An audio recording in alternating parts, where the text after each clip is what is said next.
बारे में बताइए सर, अपने नाम से शुरुआत कीजिएगा। ये जी मेरा नाम मोहम्मद ज़फ़र है। हम लोग मिल्लत नगर रेसिडेंट्स वेलफेयर एसोसिएशन की जगह पर जो है वो स्कूल कंडक्ट करते हैं और हमारा जो ये था कि हमारे बारे में काफ़ी गलत बातें फैलाई गई कि हम लोग कब्ज़ा कर लेंगे और इस जगह को हड़प कर जाएंगे। उसी को क्लैरिफाई करने के लिए हम लोगों ने अपने पेरेंट्स को और आप लोगों को बुलाया था। सर, किस तरह के आरोप आप लोग पे लगे हुए हैं? जो आरोप लगाए हैं, कुछ तो आरोप लगे हैं आपके ऊपर। हाँ जी, आरोप है हमारे ऊपर। किस तरह के आरोप लगाए जा रहे हैं? ये है कि हम लोग जिस जगह स्कूल चला रहे हैं वो स्कूल जो है इलीगल स्ट्रक्चर है और उस पर स्कूल चल रही है। मेज़ानिन फ्लोर जो है उसकी हाल बहुत ख़राब है और हम लोगों ने फ्रॉडुलेंट डॉक्यूमेंट्स प्रोड्यूस करके मिल्लत नगर की ज़मीन को कब्ज़ा करने की कोशिश की है। ये सारी चीज़ सर, अगर कोई स्ट्रक्चर होता है, अगर ख़राब होता है तो बीएमसी का एक सर्टिफिकेट होता है। आपने कुछ सर्टिफिकेट दिखाया है कि भाई ये सर्टिफिकेट के हिसाब से ये स्ट्रक्चर सही है? स्ट्रक्चर स्टेबिलिटी सर्टिफिकेट जो है वो स्ट्रक्चरल इंजीनियर, आप गूगल करके देख सकते हैं, स्ट्रक्चरल इंजीनियर के STR नंबर के साथ एक सर्टिफिकेट होता है। वो सर्टिफिकेट ये बताता है कि स्ट्रक्चर की स्टेबिलिटी नेक्स्ट 5 ईयर्स के लिए है या 10 ईयर्स के लिए या 15 ईयर्स के लिए। अच्छा, वो सर्टिफिकेट हमारे पास है। एक जो NOC का सर्टिफिकेट होता है, नो ऑब्जेक्शन सर्टिफिकेट, वो NOC की तरफ से हमको वो जगह के लिए नहीं मिला है। वो जगह अभी रेगुलराइज नहीं हुई। सर, एक विषय है जिसमें एक वीडियो वायरल हुआ था जो आप बता रहे थे कि स्ट्रक्चर खराब है, कहीं जंग लग गया है। वो क्या विषय है, आप उस बारे में विस्तार से बताइए सर। हाँ, मैंने बताया ना कि जो एक जिम के नीचे का एक हिस्सा है जिसमें वो जगह हम लोगों ने रिपेयर नहीं कर सके, वो जगह बाकी है। एक अच्छे से स्ट्रक्चरल ऑडिटर को बुला के स्ट्रक्चरल ऑडिट कराएंगे और वो जगह को जो है वो पूरी तरह से अच्छे से हम लोग बनाएंगे with the permission of association federation. ये जो स्ट्रक्चर जो जिस तरह का जंग लगा था वो जो है फेडरेशन का जिम्मेदारी बनती है क्या? नहीं, फेडरेशन के अंदर में जिम है, उनको रिक्वेस्ट करके हम लोग जो ज़रूर जो है वो स्ट्रक्चर को भी कंप्लीट करेंगे। अच्छा सर, अगर बात करें तो जिस तरह से आपने बताया कि आरोप लग रहे हैं आपके ऊपर, तो खुल के बताइए ना, आरोप कौन लगा रहा है आपके ऊपर? मैं लगा रहा हूँ। मैं हाँ, आइए इधर, आइए इधर, आइए, क्लियर हो जाए। आइए हमारे मिल्लत नगर कोऑपरेटिव हाउसिंग सोसाइटी फेडरेशन के प्रेसिडेंट, ये इनको कुछ ऑब्जेक्शंस है वो आपके सामने रखेंगे आपसे। जी, आप बताइए कि किस तरह के आरोप लगा रहे हैं, क्या तकलीफ है, उस बारे में बताइए सर। एक्चुअली सबसे पहली चीज़ ये है कि जो मेज़ानिन फ्लोर पे स्कूल चल रही है, कम्प्लीटली मेज़ानिन फ्लोर पे चल रही है। जो इलीगल मेज़ानिन फ्लोर है मिल्लत नगर जिम्नाजियम के ऊपर बना है, इलीगल है और मेज़ानिन है जो बिल्कुल वीक स्ट्रक्चर हो चुका है, जिसके ऊपर बीएमसी का कोई भी NOC ऑफ द प्रीमाइसेस नहीं मिला है। हाँ, अभी बन रहा है। एक मिनट मुझे बोलने दीजिए। जो एजुकेशन डिपार्टमेंट में जो BMC से जो देते हैं वो एक B20 101 पे दिखाया है। वो डॉक्यूमेंट को फ्रॉड करके वो जगह का सर्वे कराया है और वहां पे बच्चों को पढ़ाया जा रहा है और वो नीचे से बिल्कुल सड़ गया है। दीमक लग के वो किसी के भी अंडर में हो, वो सड़ गया है। 5 साल से जफर भाई को और समद भाई गवाह है, सभी लोगों को बोला कि ये स्ट्रक्चर को सही करो, ये स्ट्रक्चर को सही नहीं किया गया है। और बच्चे वहां पे आप चल के अभी उसको कवर करिए, मैं जिम ओपन करता हूं, पूरा नीचे से सैग हो गया है। वहां पे अगर बच्चे गिर के मर जाएंगे तो उसका जिम्मेदार कौन होगा? फिर वही के फेडरेशन के अंडर में है, फेडरेशन को बनाना चाहिए, एसोसिएशन नहीं। यहाँ पे बच्चों का जान का प्रॉब्लम है। और जो NOC है, NOC आपको मैं वो NOC के डॉक्यूमेंट आपको मैं देता हूं, आप उसको प्रूफ करिए, आप उसको भेजिए कि जो BMC से NOC मिली है वो और जो एजुकेशन डिपार्टमेंट में जो NOC डाली है वो एक डिफरेंट है। आज मुझे पता चला कि यहाँ पे प्रेस कॉन्फ्रेंस है, तो मैं खास करके यहाँ पे आया कि लोगों में ये गुमराही ना हो, ये ऑब्जेक्शन और जो मुद्दा है वो समझे, ये डाइवर्ट ना हो। या बच्चों का एजुकेशन का इश्यू है, बच्चों की सेफ्टी का इश्यू है। और दूसरी चीज ये है कि ये स्कूल रिकॉग्नाइज 4th स्टैंडर्ड तक है, ये स्कूल रिकॉग्नाइज 4th स्टैंडर्ड तक है। एक मिनट, और ये 10th स्टैंडर्ड तक चल रहा है। एक बार इनके सवालात हो जाए तो फिर आप मुझको जवाब देंगे। इनके सब सवालात पूछ लीजिए। 4th स्टैंडर्ड तक है और वो 10th स्टैंडर्ड तक स्कूल चल रहा है। ये मेन इश्यू है बच्चों की सेफ्टी का और बच्चों की सिक्योरिटी का। और रिकॉग्निशन जो है वो सर्टिफिकेट हमारे पास है।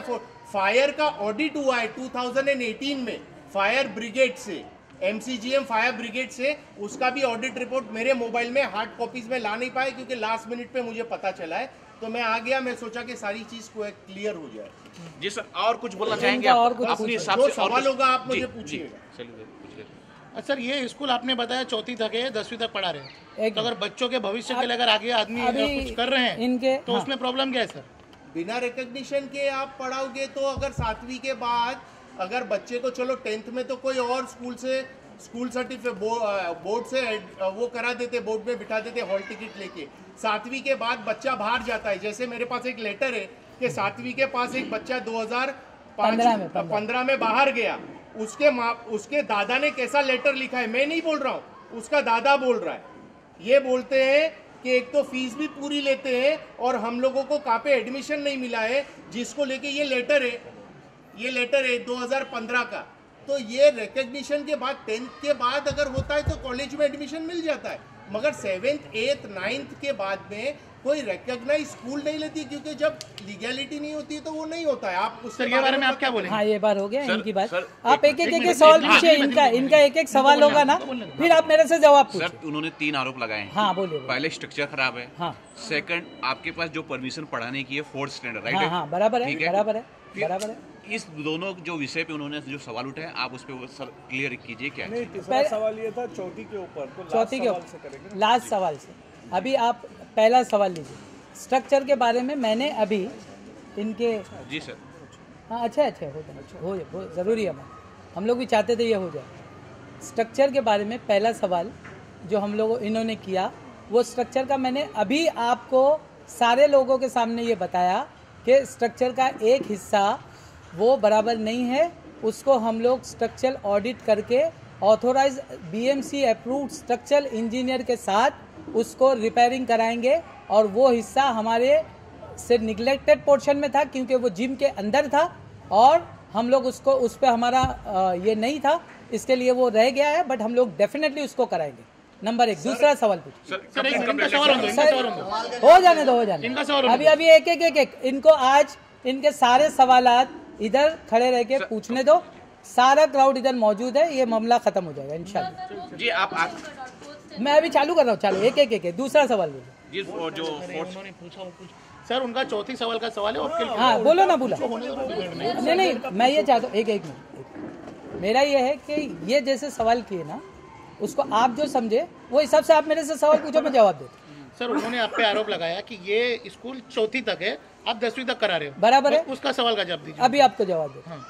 मंत्रालय से मेरे पास लेटर है, स्कूल एजुकेशन डिपार्टमेंट से 1st to 12th का परमिशन है, 4th तक का नहीं, 1st to 12th का परमिशन, 1st to 12th। और मैं आपको बता दूं एक बार और बता दूं कि ये बहुत जल्द 10th का इंडेक्स नंबर आने वाला है। 10th का इंडेक्स नंबर यही जगह पे आएगा, वही जगह पे आएगा। और एक मिनट, हाँ, ये पता नहीं है, एक चीज और एक चीज, अभी आप तीसरा सवाल दो। सर तीसरा सवाल उनका ही था। हाँ, सामने बोले ना। सर आपके 2 सवाल दे दिए, तीसरा कौन सा सवाल था? तीसरा कौन सा मैंने एक मिनट, हम लोग वो भी करें। ये फायर ब्रिगेड का, हाँ, एक मिनट, जो फायर ब्रिगेड का जो 2018 के अंदर जो सर्वे हुआ था, बराबर, तो फायर ब्रिगेड का जो सर्वे हुआ था, तो BMC और फायर ब्रिगेड के बारे में क्या कहना है इनका? ये सुनिए मेरी बात। फायर ब्रिगेड ने एक सर्वे किया था, वो सर्वे इसके लिए किया था कि किसी ने इन्हीं में से कंप्लेंट किया था। अभी मैं उसका नाम बोलना नहीं चाहता, हम लोग उसमें नहीं जाते, वो अल्लाह ताला उसको हिदायत दे। NOC फायर NOC जो है उसके लिए इन्होंने किया था, उन्होंने आके हम लोग को इंस्ट्रक्शन दिया था कि क्या क्या चीज़ें आपको चाहिए, आपको फायर ऑडिट कराना है, आपको फायर सर्टिफिकेट देना है, आपको फॉर्म B भरना है, वो सारी चीज़ें उन्होंने दिया था। वो सारी चीज़ें हम लोग ने गवर्नमेंट ऑथोराइज्ड एजेंसी से, फायर ऑथोराइज्ड एजेंसी से वो ले लिया, वो हमारे पास है। और एक चीज़ मैं आपको बता दूं, एक फायर NOC की बात आती है कि फायर NOC इनके पास नहीं है, फायर NOC इनके पास नहीं है, बच्चों की ज़िंदगी खतरे में। फायर NOC का जो आप अगर देखेंगे, अभी गूगल कीजिए, फायर NOC आपको उस वक्त मिलती है जबकि आपकी हाइट 15 मीटर्स होनी चाहिए। वो 15 मीटर्स पे जाएंगे, वो उधर फायर NOC का रिक्वायरमेंट होता है। उसके नीचे जो है वो आपको फायर लाइसेंस ऑथोराइज इससे ऑडिट कराना पड़ता है और उसके हिसाब से आपको फायर एक्सटिंग्विशर लगाना पड़ता है और आपको जो क्वांटिटी वो लोग डिसाइड करते हैं वो करना पड़ता है। वो उनकी डायरेक्शन के हिसाब से लगाया, कितने केजी का लगाना था, ABC का लगाना था, वो लगाया। उसके बाद उनकी ऑडिट कंप्लीट हुई, उनके हिसाब से पूरी चीज़ें कंप्लीट है। उन्होंने सर्टिफिकेट दिया कि ये आपकी ऑडिट कंप्लीट हुई, ये आपका सर्टिफिकेट। आप और कुछ बोलिए, आप भी कुछ भी तो ये तीनों सवाल का जवाब दे दिया। चौथा कोई सवाल है? ये मतलब फायर डिपार्टमेंट का जो डॉक्यूमेंट है वो गलत है। उन्होंने जो कहा, ये रिकमेंडेशन किया उन्होंने जो रिकमेंडेशन दिया, बीएमसी ने आके 7 डेज का स्पीकिंग ऑर्डर पास किया, 351 की नोटिस पास की, आके सब लोगों ने मेजरमेंट देख के जो पूरा जो वीक स्ट्रक्चर को दिखाया वो गलत है। आप लोग साथ में आके खुद उसको कवर करिए वीक स्ट्रक्चर। वो करेंगे सर आगे। एक मिनट, अभी इनका मेज़ेनाइन फ्लोर का सवाल हो गया। मेज़ेनाइन फ्लोर का सवाल हो गया। मेज़ेनाइन फ्लोर बहुत कमज़ोर है, बहुत ये है, बहुत, आप समझो। अभी एक महीना पहले MP गजानन कीर्तिकर का उधर शेड में था। सुनो, नहीं, अरे ऊपर था भाई, ऊपर फोटो है ना मेरे पास, इधर ही अब भी देता हूँ। नहीं, ये एसोसिएशन के प्रेसिडेंट ये वेरीफाई करता हूं। हाँ, नहीं पहले मेरा क्लियर हो जाना चाहिए, मेरा क्लियर हो जाना चाहिए। पहले मेरा पूछ लीजिए, फिर इनको बोलने दीजिए। ये जो बोलेंगे ना, मैं पूरी तरह से इधर बैठ के इनके सारे सवाल के आप बोलते रहिए, तैयार बोलते रहिए। एक देखिए, वो जो MP श्री गजानन कीर्तिकर का मेडिकल हेल्थ चेकअप हुआ था, उसमें नीचे शेड है, वो शेड में प्रोग्राम था और ऊपर जो है वो सारे टेस्टिंग के कैंप लगे हुए। मेरे पास अभी मेरे मोबाइल में इधर फोटो है। वो एक वक्त में आई कैम्प, BP, ECG, आंखों का चश्मा, ये सारी चीज़ें थी। उसमें एक वक्त में 200, 300 लोग ऊपर थे, 300 नीचे थे। एक साथ 700 ऊपर नहीं जा सकते, 300 ऊपर थे, 300 नीचे थे। वो हिसाब से जो है वो स्ट्रक्चर्स पे बना हुआ। और इधर मेरे सारे पेरेंट्स बैठे, ये लोग फ्रीक्वेंटली आते जाते हैं। इनको पूछे कभी जमीन कभी क्या, उधर ये सामने बैठे, ये लाइव देख के सब हो गया। ये लोग लाइव देखते हैं। इसमें से मैं आपको बोलता हूँ एक बात और मैं बोलता हूँ, एक बात सुन। हाँ, एक और सवाल मेन कीजिए। ये जो BMC का जो NOC का सर्टिफिकेट है, हाँ, कट करो 5 मिनट। NOC BMC से मिली है, हाँ, स्ट्रक्चर की। B20-101 में फ्लैट नंबर 101 अल खैबर, बराबर। और जो एजुकेशन डिपार्टमेंट में NOC दी गई है वो NOC फैब्रिकेटेड क्यों है? हाँ, मैं बताता हूं। एक सेकेंड। और जो 1416 स्क्वायर मीटर का जो सर्वे किया है, वो B20-101 का जो फ्लैट है वो तो इतना बड़ा है नहीं। 1416 स्क्वायर किलोमीटर का तो हमारा गार्डन और RG एरिया और जिम वगैरह सब है। हाँ, तो ये सॉरी, ये फॉर्म में B20-101 लिख के 1416 स्क्वायर मीटर का सर्वे करा के और NOC को फैब्रिकेट करके एजुकेशन में दे के वहां से रिकग्निशन लिया है, उसका क्या मामला है? हाँ, एकदम इनके सवाल जो है असल में हम लोग इस बारे में पिछले 5 साल से बात कर रहे हैं। मैं बोलता, सुने ना, नहीं सबके सामने भी करूँगा। अरे यार, अभी रात अपनी है, एक बात सुन लीजिए। ये जो इनका सवाल है, ये एक पहला इसका बैकग्राउंड जानना ज़रूरी है कि ये NOC इधर का क्यों है और स्कूल उधर क्यों? नहीं, NOC फैब्रिकेटेड है। हाँ, सुनो, फैब्रिकेटेड का भी बता। डॉक्यूमेंट है, फैब्रिकेटेड है। मैं बता, आपका व्हाट्सएप नंबर दो, मैं आपको वो करता हूँ, आप रिले करो। अरे आप किसको भी भेजो भाई, किसको भी भेजो। अभी नहीं, गुस्सा आप नहीं करो, आप आराम से बैठो, मैं जवाब देता हूँ आराम से। नहीं, बिल्कुल खराब करना भी नहीं, खराब हमारा कोई पर्सनल नहीं। एक इसमें पहला आप इसका बैकग्राउंड सुनो। B20-101 पे पहले स्कूल मिल्लत नगर की यही फ्लैट पे थी। मैंने अभी इनके असल में थोड़ा ये बाद में आया ना, तो मेरे को फिर से सारे सवालात के जवाब देने गए जो मैं ऑलरेडी आपको दे चुका। B20-101 पे स्कूल थी, फिर ये स्कूल चले गई एक बड़ी जगह पे, यहाँ पे कम जगह होने लगी। पेरेंट्स का डिमांड था कि भाई प्री प्राइमरी तक मत रहो आप, इसके आगे बढ़ो। तो हम लोगों ने उसको एक्सटेंड किया।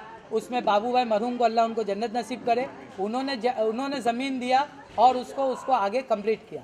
एक उन्होंने कंडीशन उसमें डाला था, मैं मेरे को एग्रीमेंट की कॉपी आपको बताऊंगा। वो एग्रीमेंट की कॉपी ये थी कि इसमें आप ये ज़मीन पे कोई भी लाइसेंस नहीं लेना।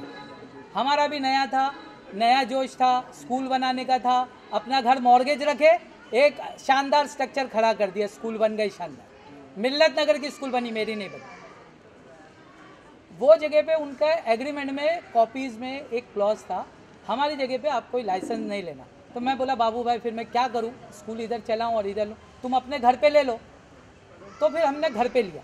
उसमें एक जो इनकी बात है ना, वो फैब्रिकेटेड, फॉल्टेड और फ्रॉड, वो मैं उसकी सारी जिम्मेदारी कबूल करता हूँ। हमारे एजेंट ने वो गलती किया। एजेंट सुनो पूरी सुन लो बात, आपकी सब हो गई अभी बात सुनो। ये वो जो था उसमें वो एजेंट ने गलती किया। मैं एजेंट का नाम और उसकी गलती नहीं बोलूँगा, रिस्पॉन्सिबिलिटी मेरी है। उसमें जो भी सज़ा मिलेगी, अगर हुज़ैफा भाई बोलेंगे कि मैं तुमको और तुम्हारी बीवी को जेल में डाल दूंगा, हम लोग जेल में जाने के लिए तैयार है। वो नादानी में गंदी बुद्धि तैयार है उसके लिए। आज वो अगर उनका दिल होता है, मैं उनकी एक बड़ी बात है आपको बता, इन्होंने मेरे को 2 बार बोला है, बोले जफर भाई अगर ये तुम्हारे नाम पे साइन होती ना, तुमको अंदर कर देता था। इनका बड़कपन है कि इन्होंने मेरी वाइफ की इज्जत रखी, अपने मिल्लत नगर की एक डिग्निफाइड लेडी की इज्जत रखी, और उस पर उन्होंने केस नहीं किया। और वो आज भी वो चीज़ वैसे ही है। कभी कभी डराते हैं मेरे को, ठीक है मेरे भाई है वो डराते रहते, मगर आज तक उन्होंने रखा। और उन्होंने एक और बात बोली थी, हमारे पेरेंट्स भी ये बात समझ रहे। उन्होंने एक और बात बोली थी कि जफर भाई अगर मैं संजीदगी से इसको करता, मैंने तुमको कंप्लेंट किया, सताया, जो भी किया हुआ, अगर मैं संजीदगी से करता तो मैं तुम्हारी रोजी रोटी ख़त्म कर देता था, मगर मैंने तुम्हारी रोजी रोटी ख़त्म नहीं किया। ये एहसान है उनका मेरे पे, ये एहसान है उनका मेरे पे, मैं हमेशा मानूंगा, नहीं मानूंगा ऐसा नहीं कि इन्होंने 2 एहसान हमारे पे किया, 2 एहसान किए। एक मेरी वाइफ इधर बैठी है उन पे किया, और एक हम लोग पे किया कि हमारी रोजी रोटी चल रही है। एक और मैं बता दूं कि एक एहसान के साथ एक हमारा भी एहसान। जब इन्होंने मेरे को फ़ोन पे धमकी दी थी एक बार, तेरा जो भी धमकी दी, तो हम लोग को बहुत लोगों ने बोला भाई यही मौका है, एक काम कर, इसके खिलाफ डाल दे, डीसीपी में बिठाते, इधर बिठाते, उधर बिठाते। मेरी वाइफ ने बोला हम लोग कभी ज़िंदगी में कोई मुसलमान के खिलाफ कोई एफआईआर और कुछ नहीं करेंगे, कोई कंप्लेंट नहीं करेंगे, कोई डीसीपी के पास नहीं जाएंगे कि ये बंदे को हम लोग अगर इसमें करें और ये बंदा कोई नई मुसीबत में पड़ जाए। ये हमारा किरदार था, हम लोग ने कभी नहीं किया। ना हम लोग कभी पुलिस स्टेशन पहुंचे, ना हम लोग सवाल जवाब के अंदर जो मेन मुद्दे पे रहो ना, तो क्या है ये सारे इमोशनल बाद में कर लेंगे। क्या है कवरेज में मेन मुद्दा आना चाहिए। नहीं, मेन मुद्दा ये भी आना चाहिए। ये जो तुमने जो एहसान, हाँ बोलो। ठीक है सर, आपका मेरा एहसान एक दूसरे का इक्वल बस। हाँ। अब मैं ये पूछ रहा हूँ सर कि आपके एजेंट ने वो फ्रॉड डॉक्यूमेंट डाला, मैं बोल रहा हूँ ना उसके फॉर्म तो आपने भरा ना सर, मैं ये बोल रहा हूँ ना, सुनो ना सर। हाँ बोलो। फॉर्म के अंदर एड्रेस लिखा है B20-101 2007 में। एक मिनट रुको। और एरिया लिखा है 1416 स्क्वायर मीटर। कहाँ से आया ये एरिया? सुनो वही बता। B20-101 का एरिया 1416 स्क्वायर मीटर कहाँ से आया? 2007 में पहला एप्लीकेशन गया, 2009 में राइट टू एजुकेशन आया, उसका दूसरा एप्लीकेशन आया जो आप नहीं थे। मैंने बताया एक वाक्या कि बाबू भाई को मैंने जाके मिला, बाबू भाई को अल्लाह उनको जन्नत नसीब करे, उन्होंने ऐसा स्कूल शुरू किया है कि उसको ये बाबू भाई का नहीं, मिल्लत नगर का मामला है। बाबू भाई को मत लाओ। अगर ये सर्वे हो जाता तो मिल्लत नगर को ला लोगों। नहीं, सुन लो भाई, सर्वे नहीं हुआ है भाई, मेरे बात। बाबू भाई को बीच में लाने की जरूरत नहीं है, वो उनका बेटा खड़ा है। नहीं, वो उनका बेटा खड़ा है, बाबू भाई को मत लाओ। एक मेरी बात सुनो, लीगल पे जाओ यार। लीगल नहीं, अभी मैं इमोशनल छोड़ो, लीगल पॉइंट बात। एक बात सुनो, अभी पहले ना सुनो बातें, पॉइंट टू पॉइंट बात करो, पॉइंट टू पॉइंट बात करो। जो आदमी बनाने के टाइम पे थे, जो लोग उनका नाम नहीं लेने का, इनके हिसाब से उसको फंसा के गए। खड़े रह के अरे इम्तियाज ये बोलता है तेरे अब्बा ने मेरे को फंसा के गए बोलता है। मेहनत तुम्हारे 4 घंटे के अंदर कवर नहीं होगी भाई। अरे बाप रे, उनको जन्नत नसीब करे अल्लाह ताला। बहुत बड़ी बात। सुनिए एक बात और बता दो इनका ये कि जब राइट टू एजुकेशन आया, मैं बाबू भाई के पास गया, बाबू भाई को बोला कि बाबू भाई अभी जो ये राइट टू एजुकेशन आया है इसमें गार्डन भी दिखाना पड़ता है, और मैंने आपको बोला एक चीज़ कि बाबू भाई उसमें ना यूरिनल भी दिखाने। तो बाबू भाई ने मेरे को बोला बेटा काहे को फिक्र करता है तू, जिम में जा, यूरिनल है उसका फ़ोटो ले और उसको डाल दे। वो फ़ोटो गार्डन का भी लिया, वो फ़ोटो उसका भी लिया, रेंटल एग्रीमेंट भी साथ में लगाया, उधर किधर भी ये नहीं बोला कि ये यूरिनल भी मेरा हो गया, मेरा इस पर कब्जा हो गया। ये गलत बात। इसको थोड़ा टेक्निकलिटी को समझना ज़रूरी है। ये राइट टू एजुकेशन में आपको गार्डन चाहिए। अगर आपके पास मैदान नहीं है तो आपको बीएमसी का मैदान बताना है कि ये बीएमसी का मैदान है, ये आप उसको भी आप बता सकते हैं, और वह आपकी स्कूल से कितना दूर है ये भी। सर तो आपने उसमें लिखा है कि ये मिल्लत नगर का गार्डन है? मैंने कि उस पे आपने बीबी से 101 लिखा है? नहीं, आई एम सॉरी, उसको क्लियर कट हम लोग ने लिखा है। वो रेंटल एग्रीमेंट है, वो रेंट पे है, वो जगह की ओनरशिप का सारे एग्रीमेंट हम लोग आपको दे सकते हैं।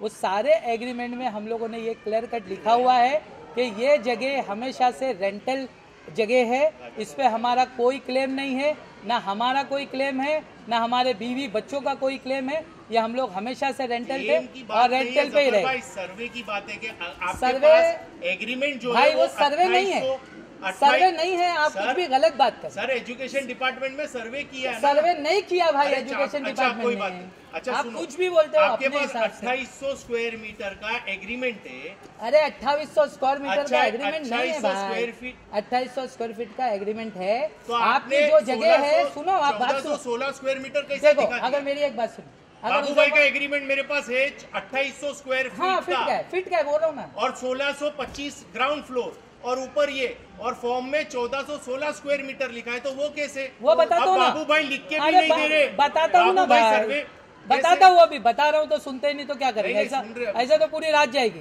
तुम्हारे सवाल पूछते पूछते। ये बात है कि उसमें मैंने बताया कि जब गार्डन का बताना जरूरी है तो गार्डन का एरिया भी बताना जरूरी है। वो गार्डन का एरिया है, उस पर अगर ये भाई साहब यहाँ से किधर से भी एक फॉर्म लेकर आए और अगर ये बता दे कि इस पे जफर ने ये लिखा है कि ये फेरी रिलायंस स्कूल का है, इस पे हम लोग अपने ओनरशिप डाल रहे हैं, ये सब बताने के कुछ फायदा नहीं। मिल्लत नगर का ग्राउंड लिखा हुआ है क्या उसमें? अरे मिल्लत नगर का ग्राउंड है, मिल्लत नगर का लिखा हुआ है, उस पे एग्रीमेंट भी है, साथ में रेंटल एग्रीमेंट है। चलो जाने दो ये बात को, एक- ये एक फोन बात- सबके पास है ना? नहीं ना, चलो लास्ट सवाल, लास्ट हाँ, सवाल, लास्ट लास्ट सवाल, लास्ट इनका लास्ट लास्ट सवाल मेरा। आपका कितना रेंट बाकी है जफर भाई? अभी मैंने आपको बताया इनके आने से पहले सारे सवालों के जवाब में नहीं, मैं पूछ रहा हूँ, नहीं सुन लो सारे इनके सवालों के जवाब इत्तेफाक से मैंने इनके आने से पहले दे दिया। वापस दे दो। हाँ वापस देता हूँ। कोविड के पहले तक हम लोगों का 1 साल का रेंट भी ड्यू नहीं होता। कोविड के बाद हमारे 2 साल का रेंट जो है वो सबका, पूरी दुनिया का प्रॉब्लम में आया, हमारा भी आया, उसमें से भी पार्ट पेमेंट हो गया है। और मैंने ये भी बताया इनको, वो जितना रेंट आपको समझ में नहीं बताया, मैं भी बताता। 25 लाख बोला था हाँ इन्होंने। 25 लाख बाकी है। 25 लाख रेंट बचा है 2 साल का, तो 2 साल की बच्चों की फीस बाकी रखी है हमारे हाँ मिल्लत नगर इधर ही की। है, इधर ही है, देखो आप पूछ लो इधर ही है, है 2 साल की, पूछो मेरे को 2 साल की पहले, कोविड की पहले की भी है, सुन लेने दो इसको, सुन लेने दो। कोविड की पहले की भी है, पूरा रिकॉर्ड है, पूरा रिकॉर्ड है। तेरा बेटो ना, सारे अरे बहुत बच्चे हैं भाई वो। अरे अभी क्या सब नंबर्स नहीं दूंगा भाई, नंबर दूंगा ना, सब दूंगा।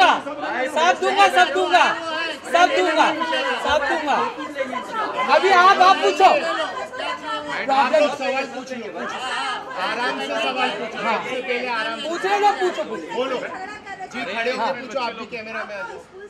हमको स्कूल से कोई प्रॉब्लम नहीं है। मिल्लत ताली बजाओ, ताली सबसे पहले ताली बजाओ, स्कूल से कोई प्रॉब्लम नहीं। फिर बोलो, आगे बोल। हमने लेटर ऑफ इंटेंशन फेडरेशन ने ऑलरेडी सर्कुलेट किया है।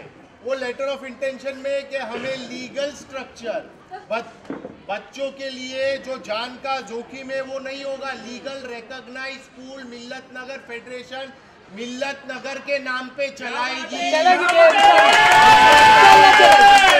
भाई इंशाल्लाह, मिल्लत नगर के नाम पे इंशाल्लाह चलाएगी। क्योंकि वहाँ पे सर्वे, वहाँ पे कोई भी सर्वे, कोई भी चीज जो भी हो मिल्लत नगर का होगा। मिल्लत नगर के हर बच्चे को मिल्लत नगर के हर बच्चे को जैसे जिम में डिस्काउंट मिलता है वैसे डिस्काउंट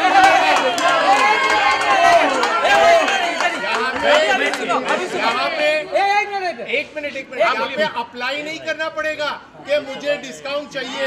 अगर मिल्लत नगर के है अप्लाई नहीं कर। हाँ ये बात है, ये बात है, ये बात है। अच्छा एक स्कूल लीगल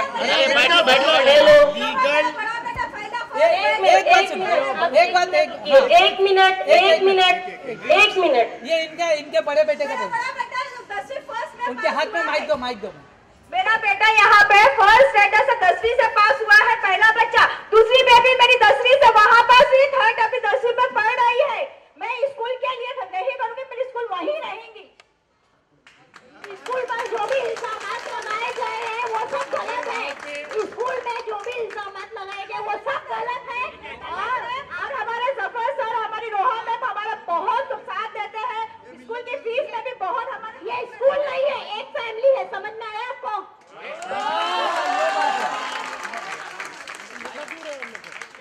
क्वेश्चन क्या आप बोल रहे हैं मिल्लत नगर वाले लोगों को डिस्काउंट नहीं मिलता है? मेरे बच्चे 5 साल से पढ़ रहे हैं। जफर भाई को हम लोग को बोलना नहीं पड़ा था जब हम लोग साथ में रहते थे मिल्लत नगर में। नहीं, आप सुन लो, हम लोगों को 15,000 से भरना पड़ा था वो टाइम पे, जो यहाँ की एनुअल फीस भी नहीं है। 15,000। और जफर भाई ने कभी फीस के लिए ना हम लोगों को टीचर्स ने बोले ना जफर भाई ने बोले। सेकेंड थिंग, पूरे जोगेश्वरी में क्या पूरी मुंबई में बता दो कि प्राइवेट स्कूल में बेवा और तलाक लड़कियों की बच्चियों को फ्री एजुकेशन कोई प्राइवेट स्कूल देती है? जफर भाई देते। थर्ड थिंग, 3 साल की फीस पेंडिंग है। मेरे ट्यूशन के 6 बच्चों की फीस पेंडिंग है जफर भाई के पास, और उन बच्चे एजुकेशन ले रहे हैं और पार्टली पे कर रहे हैं। जफर भाई एक्सेप्ट कर रहे हैं विदाउट 1 डे। ऑनलाइन भी आ रही है, पेपर भी सबमिट हो रहे हैं। इवन 8 बच्चे मेरे पास ट्यूशन पढ़ रहे हैं फेरीलैंड स्कूल के। अगर 2 बच्चे फ्री पढ़ाए तो दूसरे की जगह कब्जा कर ले। 1 मिनट, यहाँ कोई कब्जा करने की बात नहीं है।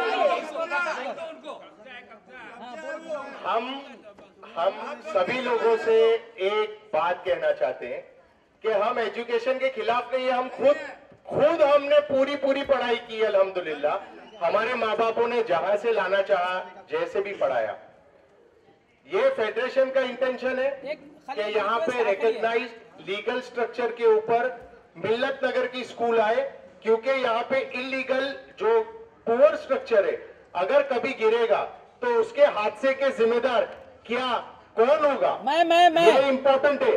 दूसरी एक चीज ये है कि ये रेट के अंदर बहुत सी स्कूल आसपास के इलाकों के अंदर है। हमारे पास कुछ लोग ऐसे भी है जो बहुत खुश है, ये बहुत अच्छी बात है माशाल्लाह। और कुछ लोग हमारे पास ऐसे भी है जो बहुत नाराज है। 2 महीने की फीस नहीं देने की वजह से आनंद नगर के अंदर एक बच्चा है जिसको 10th का रिजल्ट तक नहीं मिला है। जरा बोलो, इसको दे दो माइक दो। एक मिनट, वो भी एक मामला है, वो भी एक मामला है, और भी सारे मामले ओवरऑल वो भी कर देते हैं। वो बच्चों की सिक्योरिटी, बच्चों की क्वालिटी ऑफ एजुकेशन, और जो गलत सर्वे 1416 स्क्वायर मीटर सर्वे नहीं है यार, कुछ भी बोल के अंदर जो दिया है कुछ नहीं, सर्वे वगैरह कुछ नहीं है। एजुकेशन ये डिपार्टमेंट के जबरदस्ती अंदर कुछ भी बोल कोई भी स्कूल को इलीगल मेजरमेंट फ्लोर पे पढ़ाने का परमिशन नहीं मिल सकता है। आप एजुकेशन डिपार्टमेंट से ये पता कर लीजिए। और नहीं, मेजरमेंट का मतलब आपको पता है? मेजरमेंट का मतलब ऊपर का स्ट्रक्चर। ये लो भाई, यह मुसलमान हिंदू का सवाल नहीं है, यह बच्चे का सवाल है। एक मिनट बोलीजिए आप। ये बच्चों का सवाल है, हम मानते हैं। आप सिर्फ मिल्लत नगर की बात करें, सर पूरे बच्चों की बात करें, पूरे एडजॉइनिंग एरिया के। आप सिर्फ मिल्लत नगर की कंसेशन की एप्लीकेशन की बात कर रहे हैं, जबकि सर पूरे एरिया में जो जरूरत भाई एक रिक्वेस्ट खाली कर ये रिक्वेस्ट कंसेशन दिया जाता है। भाई 1400 बोले, रुक जाओ समझ में। जहाँ तक वो महक जो एक स्टूडेंट है 10th स्टैंडर्ड की जिसको रिजल्ट नहीं दिया जा रहा है, वो बच्ची हमारे पास आज 7th स्टैंडर्ड तक पढ़ी है और उसकी फीस क्या है? 15,000 रुपए में पढ़ी है वो बच्ची। 15,000 में, जहाँ पे कोई प्राइवेट स्कूल नहीं देती admission. Books, uniform, quality education के साथ। उसे ऐसा नहीं किया था कि तुम्हारा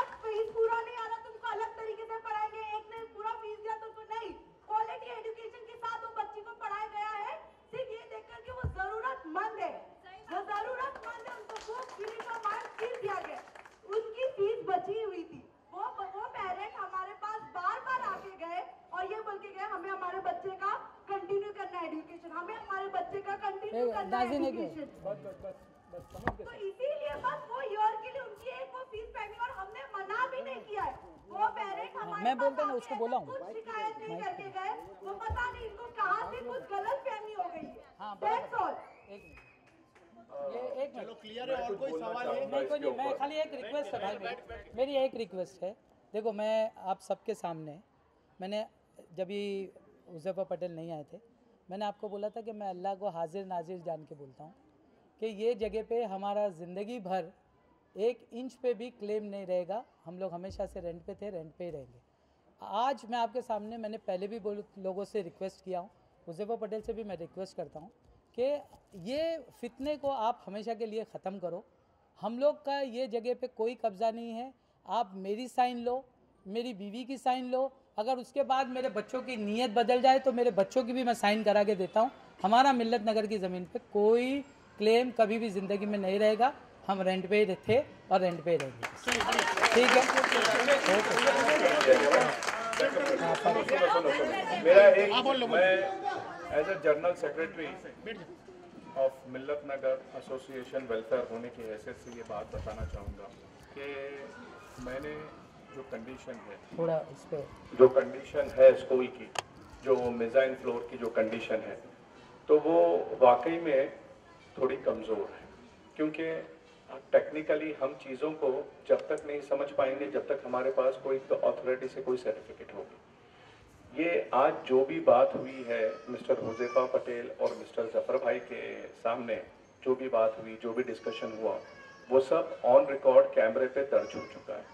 ना ज़फ़र भाई कोई बात से मुकर सकते हैं अभी, ना मिस्टर हुज़ैफा मुकर सकते हैं, ना ही कोई लोग यहाँ जो बैठे हैं। मैं खुश हूँ कि आप लोग आए और आप लोगों ने इतनी हिम्मत दिखाई, लेकिन यहाँ पर मसला ये नहीं है।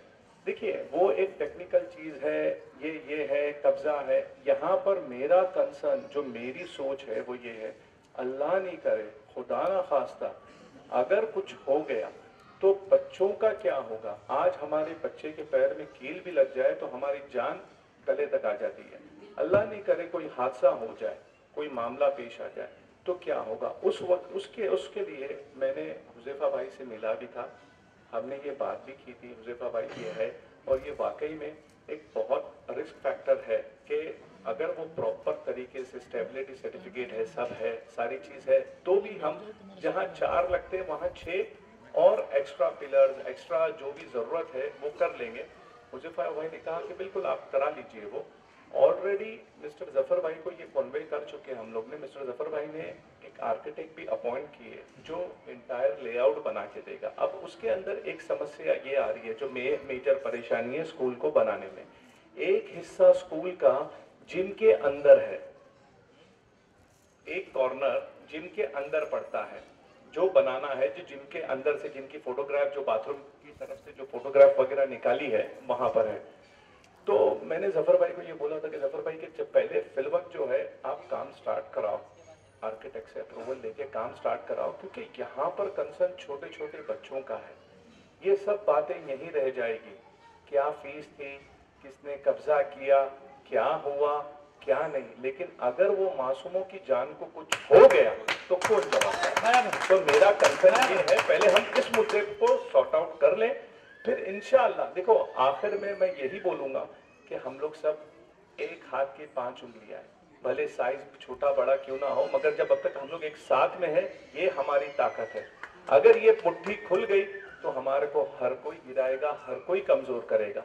तो एक दूसरे की कमजोरी ना बनते हुए एक दूसरे का सहारा बनो और ये मामले को जितना हो सके इसको अमेकेबली हल करके खत्म करो। और रही बात फीस की, तो फीस का ऐसा है कि फीस की मेरी भी इसके ये डिस्कशन मेरी हुई थी, ज़फ़र भाई से भी हुई थी, हुज़ैफा भाई से भी हुई थी। नियर अबाउट मेरे हिसाब से 21 to 25 लाख रुपीस आना बाकी है। बट लेजर जो है वो हमने मांगा है अकाउंटेंट से, ताकि हमको पता चले कि एग्जैक्टली कितना पैसा आया है, कितना पैसा गया है। मैं इस पोस्ट पे 6 महीने से हूँ, उससे ज़्यादा से नहीं है, और ये मामला चैरिटी कमिश्नर में था, तो इसके लिए हमारे पास पैसा नहीं था अकाउंटेंट को देने के लिए, ताकि वो अकाउंट्स ऑडिट वगैरह ये सब कर सके। एक तो पहले से ट्रस्ट है, ऊपर से और नंगे भुक्के और जेब में से डाल रहे पैसा, तो ये वो कंडीशन थी। तो अगर किसी को कोई इसके बारे में अगर कोई चीज़ की मालूमात चाहिए तो आप मुझे बेशक लेटर लिखें और मैं इंशाल्लाह इसका जवाब दूँ। शुक्रिया, बहुत बहुत शुक्रिया, चलिए शुक्रिया, थैंक यू वेरी मच। बढ़िया।